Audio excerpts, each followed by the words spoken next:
Namaste, guys. Christian Long, Life Enhancement Consulting, giving you a big and beautiful shout out on this Thursday morning here in Denver, Colorado. It's 8 o'clock a.m. Mountain Time. We're jumping on for our daily dose of divine light, love, and power with the focus, and I'm about to sneeze.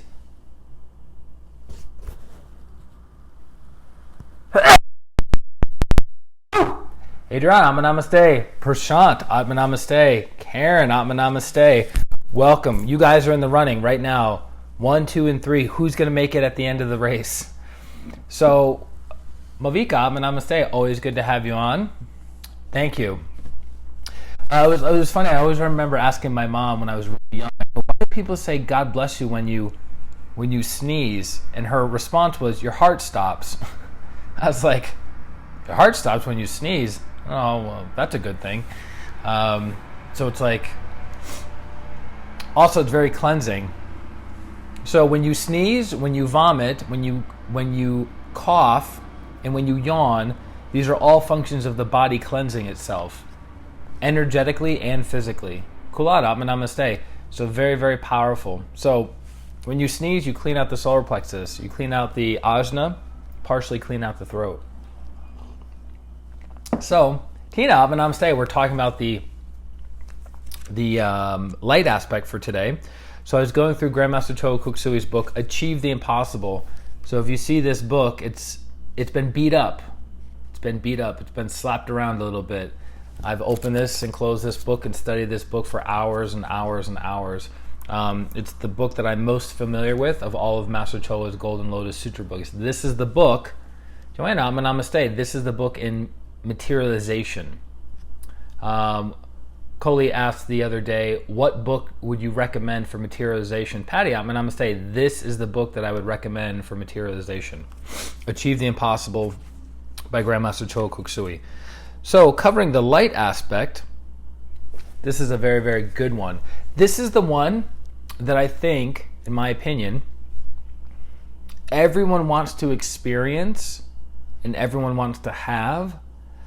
But in order to be good at this requires years of practice and years of training and years of purification. It's not just something that you take a class and you're like, I got it, I'm done, peace out. So intuition is faster than rational intelligence. Again, intuition is faster than rational intelligence. I bought the whole collection from our retreat in Bangalore this year in January. Aw, sweet. I've heard many, many good things about Bangalore. So I'll read that to you guys again. Intuition is faster than rational intelligence. So intuition, have you ever known something without having to study it? Yuvia, Namaste. You're on. You're never on in the mornings. What's up, girl? Namaste. Have you ever known something without studying it? You know something about a person without studying them. You know something about a subject without studying it. You know something about an event that's about to happen without studying it. That's intuitive intelligence. That is like this. It's a knowing. Sometimes you have direct knowing, which is where you see that thing in the inner world happening, right? And then there's other ones that you just know. So knowing with direct perception is the forehead chakra. Jennifer, Namaste. Knowing without seeing or experiencing any form is the crown chakra. The crown chakra is the highest form of knowing. So the great, great spiritual teachers, when they give counsel, advice, mentorship, direction for a disciple, they're either doing it from the forehead or they're doing it from the crown. Now, what's interesting is we think that sitting down and studying a subject matter is going to give us all the ins and the outs of that subject matter, right? So that takes way more time, way more energy. It's mental effort of sitting down and going, okay, here's my problem, and I'm going to study all the people that talk about this problem. I'm going to read through all the books, all the scientific literature. I'm going to do a pros and cons sheet. I'm going to do a cost-benefit analysis. I'm going to do all of these different things so I have rational understanding and rational intelligence, right? Holly, Namaste, the light aspect, yes? Intuitive intelligence is you see it in the energy world, and you have the answer. You know it without seeing anything, you have the answer. That is and I'm going to say that is the higher forms of intelligence. So humanity is moving towards intuitive intelligence. We're not there yet by a long stretch. We're moving towards intuitive intelligence. Okay? So why do I say it takes years and years and years and years and years and years and years of training, practice, and purification to become good at intuitive intelligence? Because if you were standing at an accident on the road and someone was standing across the other way from seeing the same accident, would you guys interpret that differently? Yes or no? If you listen to a song, would you interpret that song differently than the other person? Would it bring up different memories for you than it does for the different person? Would it cause different emotional responses in you versus another person? Yes or no? Yes. So those are two simple examples. Seeing an accident visually with your eyes or hearing music, but the way we filter it through our system, we interpret it much, much differently. So think about the infinite world, the energy world, which is infinite in complexity. Think about how much room for error there is in interpreting what you see in the energy world.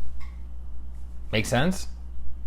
So that's why it requires a tremendous amount of purification, a tremendous amount of training, and a tremendous amount of practice in doing the things necessary to develop the light aspect within you on a higher level.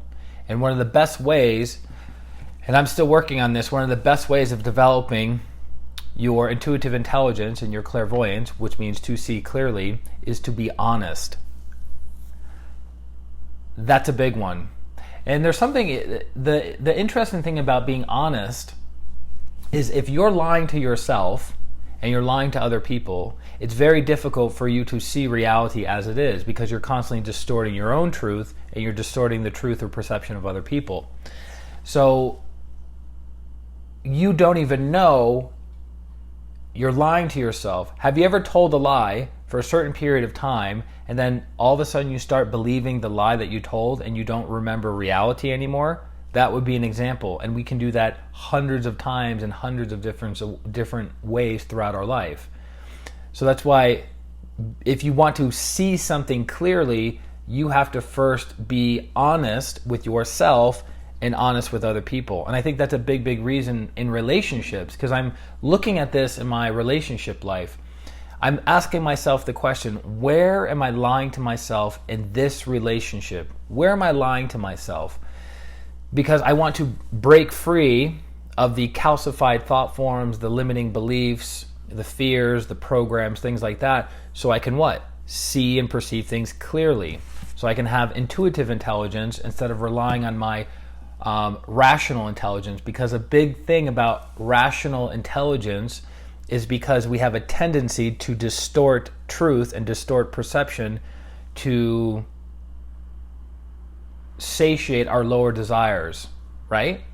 So we rationalize. But if you connect to the intuitive aspect, intuitive intelligence, and you see it like that clearly, it's very difficult. You have to basically be living in denial about it otherwise. So again, a huge topic. We're not going to cover it in a 5 to 10 minute stream. But again, what do we do with these daily doses?